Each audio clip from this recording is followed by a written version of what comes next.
Tropical storm Erin is still spinning off in the Atlantic right now, not looking too healthy on live satellite. However, this is expected. We are going to see a ramp up in strength. Looking at the National Hurricane Center's outlook, we can see the cone has been shifted a bit south to now include Puerto Rico.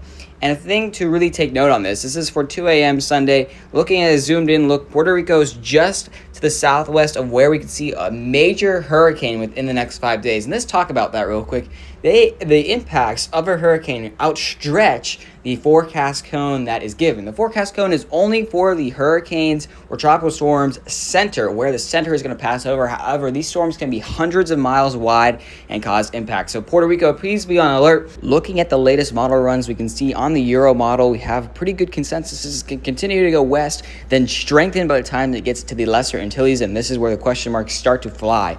Where does it go from here? You can see consensus really spreads out, some turning early and late, some turning very late compared to where we are on the East Coast. This is still much too far out to know beyond Puerto Rico and the Eastern Coast. We're still in the watch phase. Looking at the American model for a secondary opinion, again, these model runs have been trending a bit more south and west compared to where they were yesterday. That's why we're keeping a very close eye on their trend as well. Looking at the American model, a little bit more consensus of keeping it far away from the East Coast. Again, we could still see some pretty major coastal impacts from a storm, a major hurricane being this close to the Eastern Coast. So I'm issuing a low threat right now just because we're still about 5 days out from any impacts. Outer bands, gusty winds are possible. Low travel delays are expected for Puerto Rico. For the Eastern Coast, still lots of question marks. Let me know if you have questions and stay up to date.